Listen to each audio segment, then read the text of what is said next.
ମୋ ନାଁ ସତ୍ୟନାରାୟଣ ସ୍ୱାଇଁ, ମା ଖବେଶ୍ୱରୀ ପରିଚାଳନା କମିଟିର ସଭାପତି ଆସ୍କା। ଆଜି ସମସ୍ତ ଲାଇନ୍ ଡିପାର୍ଟମେଣ୍ଟ ଅଫିସରଙ୍କୁ ନେଇକରି ଆମର ଗୋଟେ ବୈଠକ ବସିଥିଲା, ଯେମିତି ଯାତ୍ରା ସୁରୁଖୁରୁରେ ହେଇପାରିବ ସେଥିପାଇଁ ତହସିଲଦାର, ଥାନା ଆଉ PHD, fire, MVI, medical team overall ସବୁ ଡିପାର୍ଟମେଣ୍ଟ ଧରିକିରି ବସ୍ତୁ ବୈଠକ ବସିଥିଲେ ଆସ୍କା NIC ଆମର କାଉନସିଲ ମିଟିଂ ହଲରେ। ତ ଯୋଉ ଆମର ଯୋଉ 2 ଦିନ ରୋଜଗାର ପଟୁଆର ହବ, ନାଟ ଲାଗିବ, ତାକୁ ଶୃଙ୍ଖଳା ସହିତ କେମିତି ହବ, ଭକ୍ତ ଦର୍ଶନ କେମିତି କରିପାରେ, ସବୁ ବ୍ୟବସ୍ଥା ପାଇଁ ମିଟିଂ ଡକା ହେଇଥିଲା।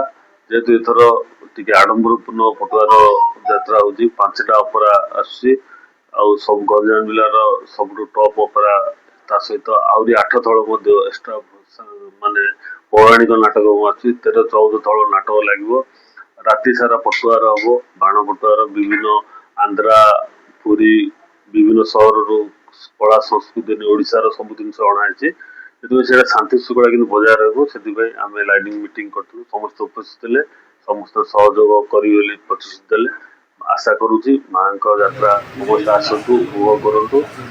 25-26 ତାରିଖ 2 ଦିନ ଧରି ଶାନ୍ତି ଶୃଙ୍ଖଳା ରକ୍ଷା କରି ମାଙ୍କ ଆଶୀର୍ବାଦ ଭିକ୍ଷା ଲାଭ କରନ୍ତୁ।